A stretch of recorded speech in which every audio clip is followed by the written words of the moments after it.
ગણપતિ દાદાના પ્રસાદ રૂપે વિરમગામ ખાતે સગર્ભા બહેનોને સુખડી વિતરણ કરવામાં આવ્યું।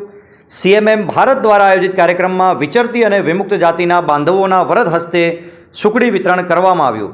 નમસ્કાર, આપ નિહાળી રહ્યા છો સીએમએમ ભારત। તાલુકા હેલ્થ ઓફિસ વિરમગામ ખાતે ગણેશોત્સવ દરમિયાન ગણપતિ દાદાને સુખડીનો પ્રસાદ ધરાવવામાં આવ્યો હતો। સીએમએમ ભારત દ્વારા વિરમગામના 100થી વધુ સગર્ભા બહેનોને ગણપતિ દાદાના પ્રસાદ રૂપે સુખડી આપવામાં આવી હતી।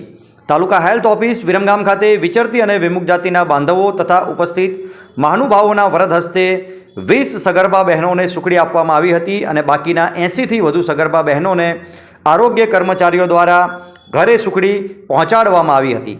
ઉપસ્થિત તમામ લોકો દ્વારા વિઘ્નહર્તા ભગવાન ગણેશજીની આરતી ઉતારવામાં આવી હતી। આ કાર્યક્રમને સફળ બનાવવા માટે સહકાર આપનાર તમામ લોકોનો સીએમએમ ભારતના વંદના નીલકંઠ વાસુકિયા દ્વારા આભાર માનવામાં આવ્યો હતો। સગર્ભાવસ્થા દરમિયાન સાકર, વરિયાળીવાળું દૂધ, જેઠીમધવાળું દૂધ, માખણ, ઘી, મધ, જૂના ચોખા, સંચળ યોગ્ય માત્રામાં લેવું જોઈએ। છઠ્ઠા માસે ગોખરુવાળું દૂધ લેવું જોઈએ। મગ, મગનું પાણી, કઠોળ, સિંગ, સુખડી, લીલા શાકભાજી વધારે પ્રમાણમાં લેવા જોઈએ। જે ધાત્રી માતાને ધાવણ ન આવતું હોય તો શતાવરીયુક્ત દૂધ લેવાથી ધાવણ યોગ્ય માત્રામાં આવે છે। સગર્ભાવસ્થા દરમિયાન યોગ્ય માત્રામાં આયર્ન, ફોલિક એસિડ તથા કેલ્શિયમની ટેબ્લેટ લેવી જોઈએ। અત્રે ઉલ્લેખનીય છે કે સામાજિક અને શૈક્ષણિક રીતે પછાત વર્ગમાં સમાવિષ્ટ 146 જ્ઞાતિઓમાં 28 વિચરતી અને 12 વિમુક્ત જાતિઓ મળીને કુલ 40 જાતિઓ અતિ પછાત અને નબળી જાતિઓ છે।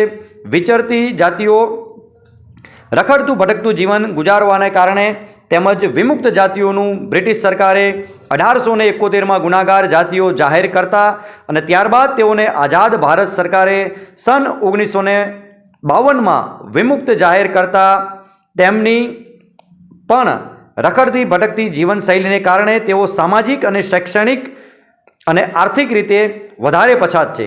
સીએમએમ ભારત દ્વારા ગણપતિ દાદાના પ્રસાદ રૂપે વિચરતી અને વિમુક્ત જાતિના બાંધવોના વરદ હસ્તે સુખડી વિતરણ કરાવવામાં આવ્યું હતું।